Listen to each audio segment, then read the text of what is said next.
कि हम यहाँ प्रभु की उपस्थिति में बैठे हैं, परमेश्वर की महिमा कर रहे हैं, हमने प्रार्थना की है, हमने दुआ की है, हमने बहुत सी बातों को प्रभु के लिए बोला है। तो जो नए लोग हैं, जो पुराने लोग हैं, आपसे कहना चाहते हैं, जब तक प्रभु की उपस्थिति में आते हैं, परमेश्वर अपने वचनों के द्वारा हमारे जीवन से बात करता है। परमेश्वर का वचन हमारे जीवन में काम करता है। परमेश्वर का वचन हमें सामर्थ देता है। प्रभु का वचन हमें बल देता है। और जब परमेश्वर का वचन हमारे पास आता है, हम नई सामर्थ को प्राप्त करते हैं, नए बल को प्राप्त करते हैं, नई ताकत को प्राप्त करते हैं। तो बाहर वाले भाई लोग अंदर आ सकते हैं, अंदर जगह है, आप बुला सकते हैं, मेहरबानी से आ जाए, कोई दिक्कत नहीं है। हाँ, जगह काफी है, आइए अंदर आइए, आप लोग मेहरबानी से। वचन हमारे जीवन से बातचीत करता है। योएल की पुस्तक, बुक ऑफ जोएल, जोएल नाम की व्यक्ति की पुस्तक, और इसके 1061 के ऊपर ये पुस्तक मिलेगी। 1061 नंबर पेज पे ये पुस्तक मिलेगी। इसके पहले अध्याय को हम मेहरबानी से निकालें। योएल नाम के व्यक्ति की पुस्तक है, जो भविष्यवक्ता हुआ है, जिसने प्रभु की बातों को बोला है, जिसने परमेश्वर की वाणी को लोगों तक पहुंचाया है। उसका 1 का 4 मेहरबानी से पढ़े, क्या कहता है?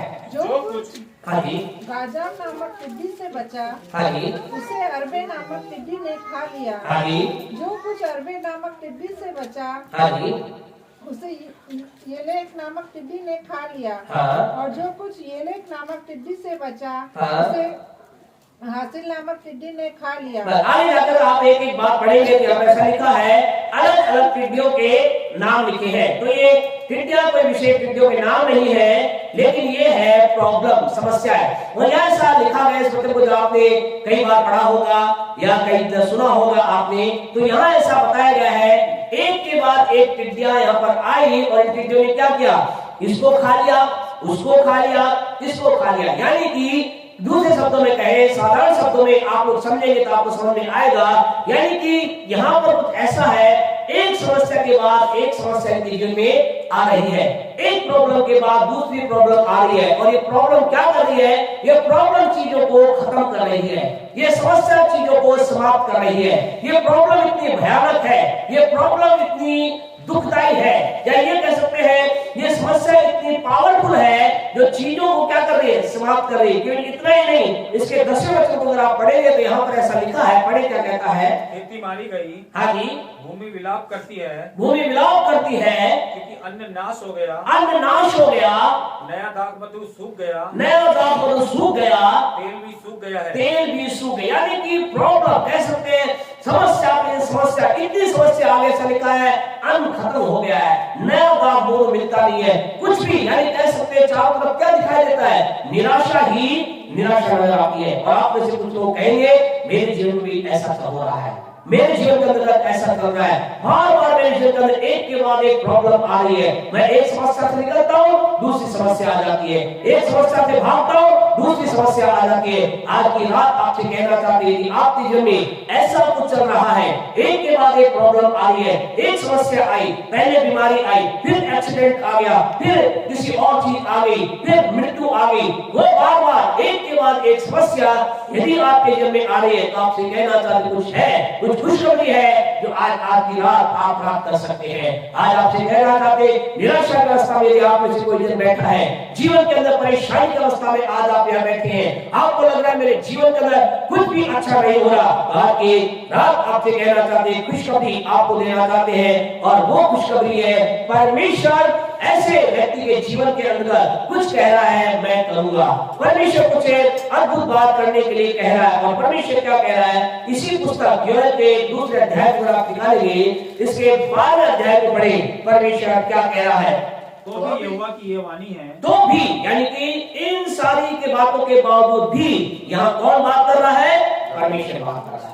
कह रहे सारी समस्या तुम्हारे जीवन में है, ये सारी प्रॉब्लम तुम्हारे जीवन में है, ये सारी बातों से होकर तुम गुजर रहे हो, लेकिन मैं तुम्हें कुछ कहना चाहता हूँ, मैं तुम्हें कुछ बोलना चाहता हूँ, मैं तुम्हें कुछ बताना चाहता हूँ, मैं तुम्हारे जीवन से बातचीत कर तुम्हें कुछ बात कहना चाहता हूँ। क्या वाणी है? बड़ी मेहरबानी से अभी भी सुनो, अभी भी सुनो।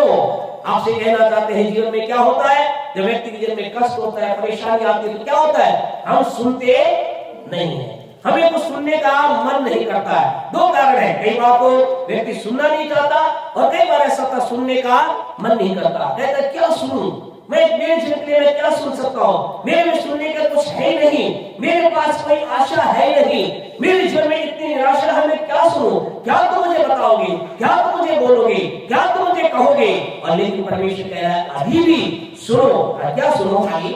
उपवास के साथ रोते पीटते, उपवास के साथ रोते पीटते, अपने पूरे मन से फिर कर अपने पूरे मन से फिर कर मेरे पास आओ।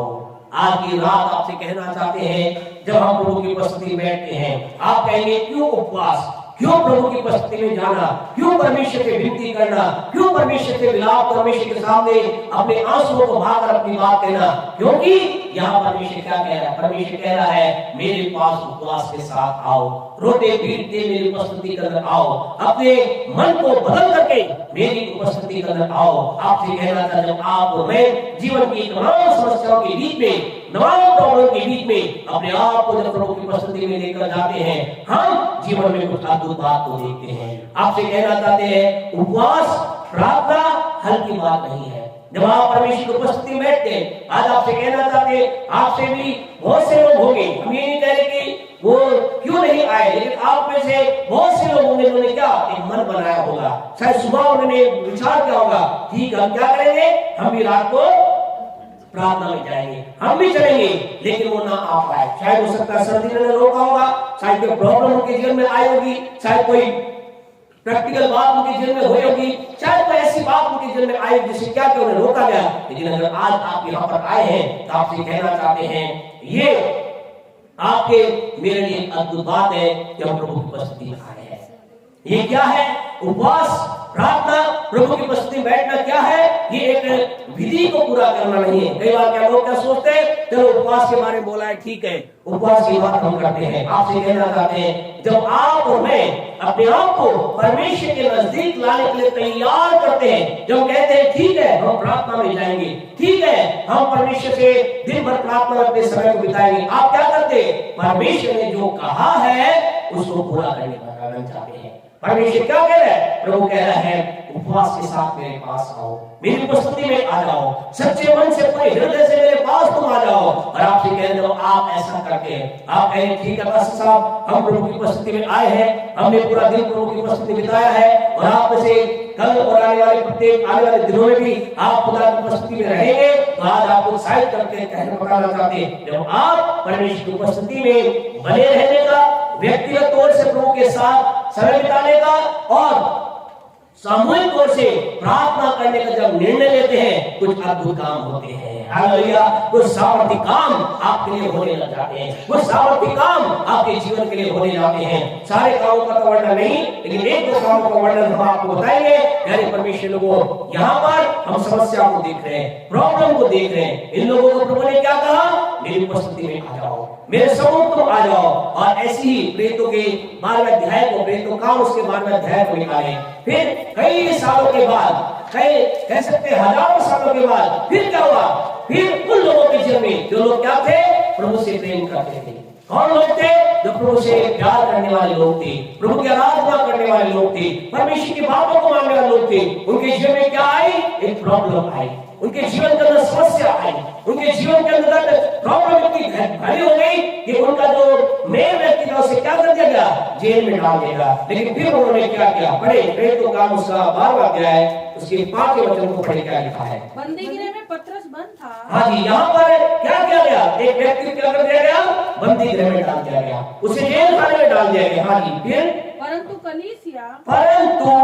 कलीसिया कलीसिया का मतलब परमेश्वर के लोग, परमेश्वर के चुने हुए लोग, प्रभु से प्यार करने वाले लोग, जो प्रभु के साथ चलने वाले लोग हैं। आपसे कहना चाहते हैं खुदा के लोगों, जब जब आपके मेरे जीवन का समस्या आए, आपके मेरे परिवार में किसी व्यक्ति के जीवन में समस्या आए, आज हो सकता है हम जितने लोग बैठे हैं, शायद उनमें से कुछ लोग जिनमें प्रॉब्लम होगी, या कुछ ऐसे लोग होंगे जो हमारे सभा में नहीं है, उनके जीवन में प्रॉब्लम होगी, उनके घरों में प्रॉब्लम होगी, उनके बिजनेस में प्रॉब्लम होगी, उनके परिवार में प्रॉब्लम होगी। लेकिन आपको मुझे क्या करना है? कलीसिया का मतलब परमेश्वर के चुने हुए लोग। कौन है कलीसिया?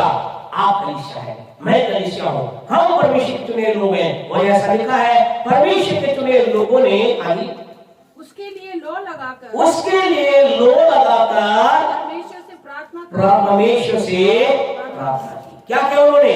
वो बैठे नहीं रहे। उन्होंने ये कहा ठीक है, प्रॉब्लम है, सोल्व हो जाएगी, चलो हम इससे बात करेंगे, उससे बात करेंगे, ऐसा करेंगे, वैसा करेंगे। ऐसा लिखा है। इन्हें मालूम था इस समस्या का जो समाधान है केवल और केवल परमेश्वर कर सकता है। ऐसा लिखा है। उन्होंने निर्णय लिया कि आओ हम क्या करेंगे, प्रार्थना करेंगे। ऐसा उन्होंने नहीं कहा।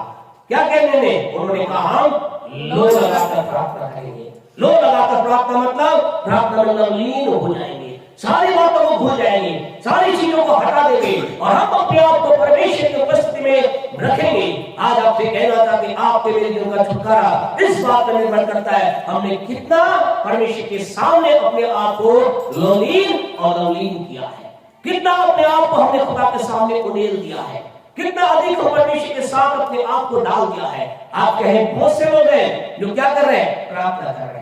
क्या प्रार्थना कर रहे हैं? प्रभु मेरे जीवन में समस्या है, प्रॉब्लम है, आप दूर कीजिए यीशु के नाम से, आमीन। और आपसे कहना चाहते हैं वो प्रार्थना के बाद प्रार्थना, दिन के बाद दिन प्रार्थना, उपवास के बाद उपवास कर रहे हैं, लेकिन समस्या सोल्व नहीं हो पा रही। कारण क्या है? उन्होंने अपने आप को लोलीन नहीं किया, लवलीन नहीं किया, अपने आप को उड़ेला नहीं। आपसे कहना इस समय इस साल के अंदर हम चाहते हैं कि हम गहरी बातों के अंदर परमेश्वर की चलना प्रारंभ करें। और गहरी बात यह है हमें यहाँ क्या लिखा है, कलीसिया लो लगा करके प्रार्थना कर रही थी।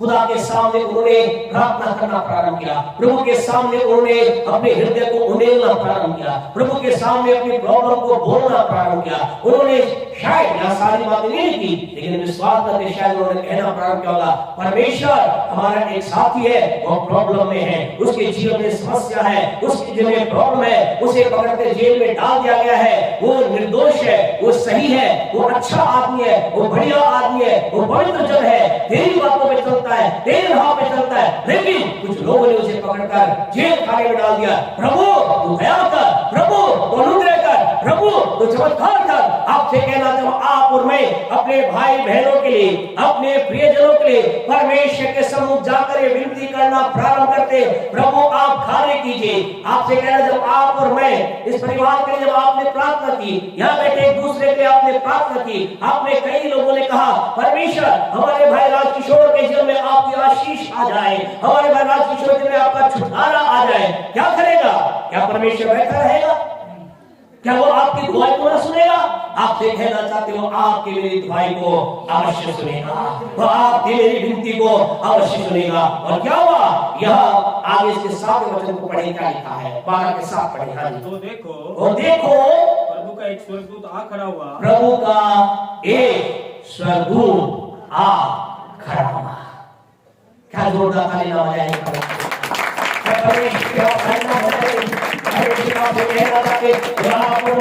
अपने आप को अपनी समस्याओं को लेकर प्रभु के सामने बोलना प्रारंभ करते हैं। क्या होता है? स्वर्ग में कुछ होता है, परमेश्वर कुछ करना प्रारंभ करता है। ऐसा लिखा है स्वर्गदूत आया, ऐसा लिखा है। क्या लिखा है? स्वर्गदूत आया, ऐसा लिखा है क्या? एक स्वर्गदूत आ खड़ा हुआ, एक स्वर्गदूत आ खड़ा हुआ, ऐसा लिखा है। क्या लिखा है? प्रभु का स्वर्गदूत आ खड़ा। जब आपसे कहेंगे लोग जब आप बाइबल को पढ़े बहुत ध्यान से पढ़े। कई बार स्वर्गदूत आता है, कई बार स्वर्गदूत आकर कुछ बातें करके चला जाता है, लेकिन यहाँ स्वर्गदूत नहीं आया। कौन आया? प्रभु का स्वर्गदूत आया, परमेश्वर की ओर से स्वर्गदूत आया। यानी कि अगर इसके बारे में आप सोचेंगे आप कहना क्या चाहते हैं, बताना क्या चाह रहे हैं, तो आपसे कहना चाहते हैं इसकी थोड़ी सी आपको बताना चाहते हैं प्रभु का स्वर्गदूत का मतलब क्या है। इसी के लूका के सुसमाचार उसका पहला अध्याय अगर आप निकालेंगे, लूका के सुसमाचार उसका पहला अध्याय उसके 11वें वचन को आप पढ़ें, वहां क्या लिखा है? लूका 1:11 पढ़े, क्या लिखा है? हाँ जी। कि प्रभु का एक स्वर्गदूत, प्रभु का एक स्वर्गदूत। यहाँ पर हम क्या देख रहे? कौन आया? प्रभु का एक स्वर्गदूत आया, परमेश्वर का स्वर्गदूत आया। यहाँ कौन प्रार्थना कर रहा है? जकरिया नाम का व्यक्ति प्रार्थना कर रहा है। जकरिया नाम का व्यक्ति प्रभु की उपस्थिति में है। ये कौन है? एक वो व्यक्ति है जिसके जीवन में संतान की आशीष नहीं है। ये प्रभु की उपस्थिति में जाता है, प्रार्थना करता है, प्रभु के चरणों में जाता है। सभी का प्रभु का स्वर्गदूत आया, प्रभु का एक दूत आया, प्रभु का स्वर्गदूत आया।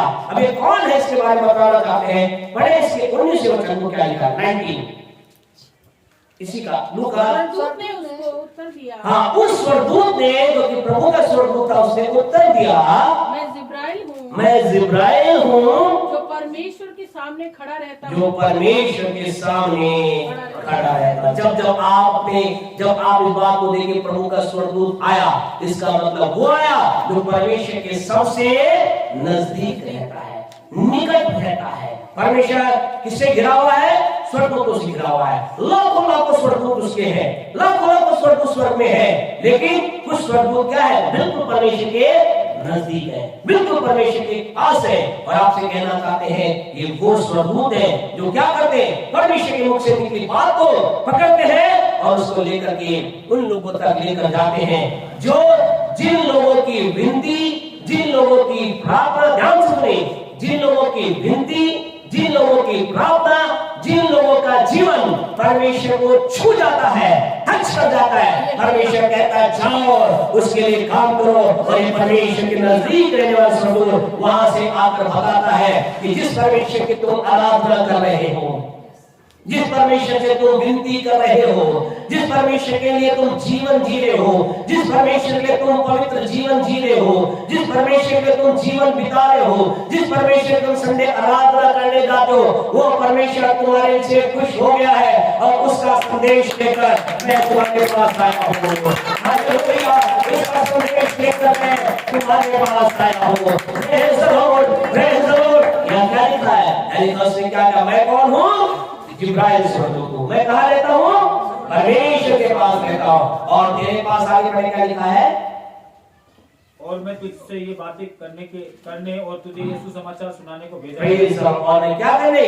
तुझसे बातें करने के लिए आया हूँ। क्यों आया हूँ? क्योंकि परमेश्वर ने मुझे भेजा है। आइए हम उधर प्रेरितों का 12 अध्याय के से 5 वचन की ओर चलें। प्यारे परमेश्वर को हम आपसे कह 7 वचन की चले। कौन आया? परमेश्वर का दूत आया, प्रभु का स्वर्गदूत आया। जब आप और मैं खुदा के सामने अपने आप को लेकर जाते हैं, विशेष लीन होकर जब प्रार्थना करते हैं, सब बातों को भूल कर प्रार्थना कर, क्या होता है? प्रभु का स्वर्गदूत यानी कि स्वयं खुद कह सकते परमेश्वर हमारे लिए कार्य करना प्रारंभ कर देता है। आप चाहते हैं परमेश्वर आपके लिए कार्य करे? हम सब चाहते हैं, हम सब चाहते हैं प्रभु हमारे लिए कार्य करे, परमेश्वर हमारे लिए कार्य करे। तो हमें क्या करना है?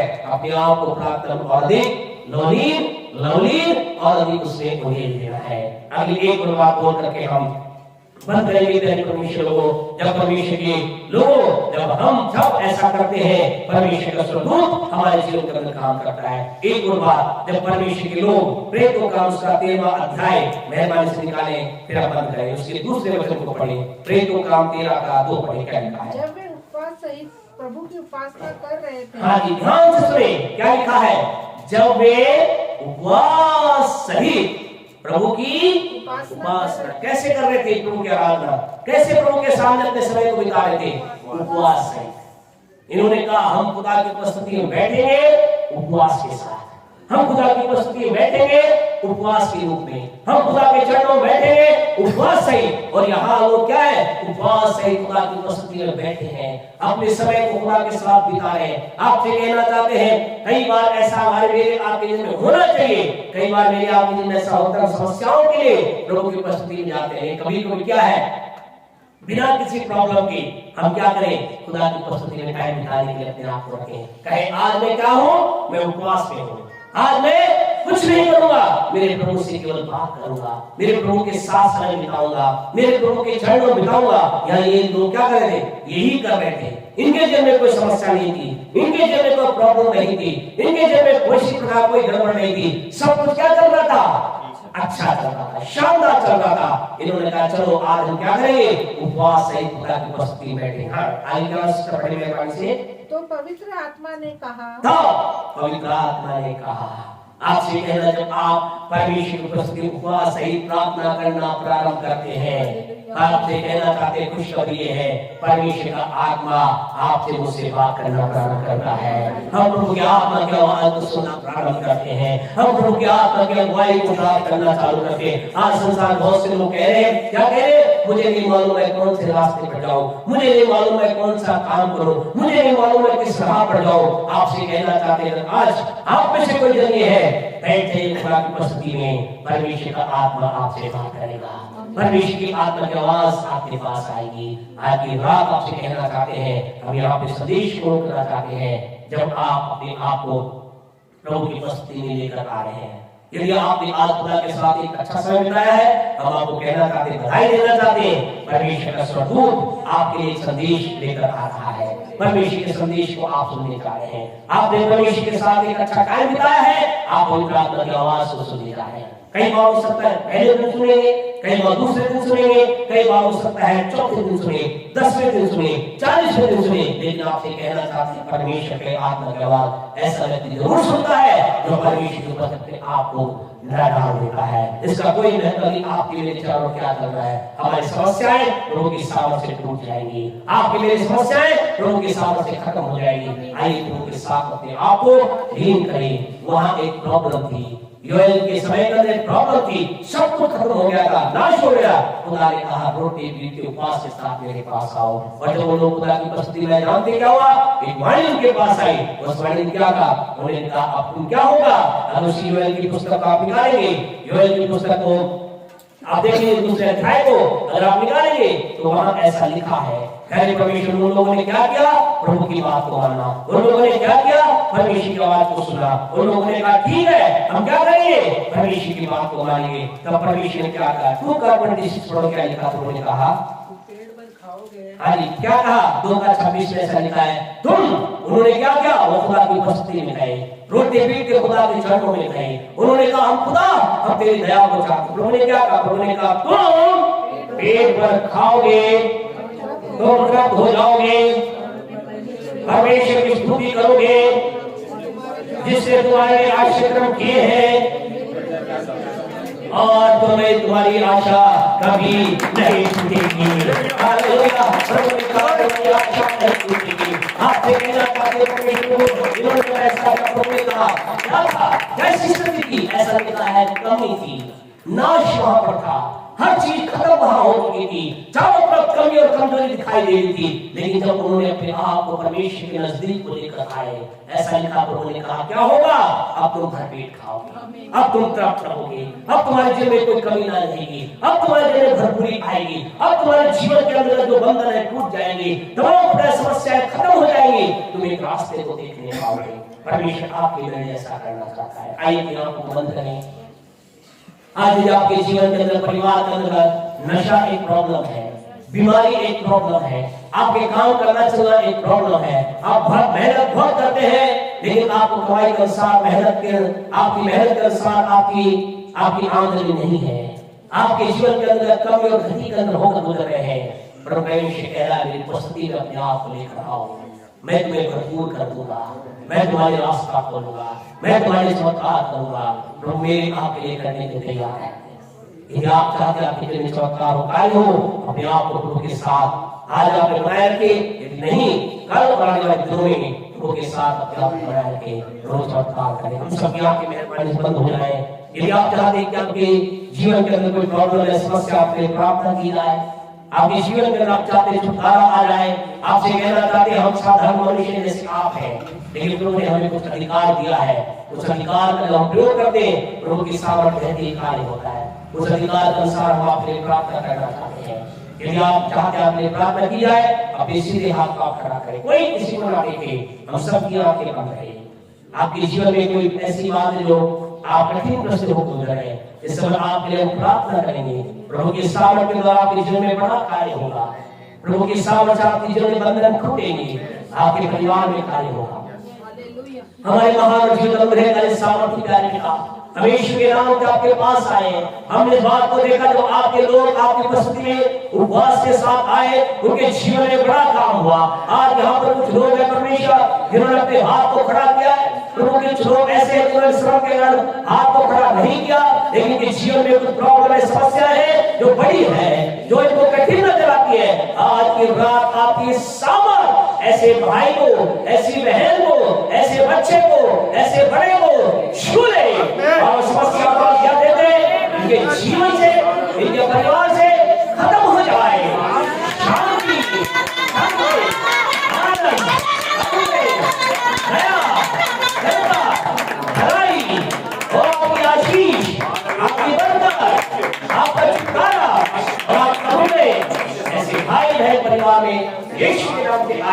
ऐसे दुआ करते हैं। धन्यवाद आप ऐसा करने का यीशु मसीह के नाम से हम मिलकर कहते हैं आमीन। हमारे परमेश्वर का प्रेम, परमेश्वर का अनुग्रह, पवित्र आत्मा की सहभागिता हमारे साथ संसार तमाम विश्वासों के साथ आज से लेकर हमेशा हमेशा तक बनी रहे। आमीन आमीन।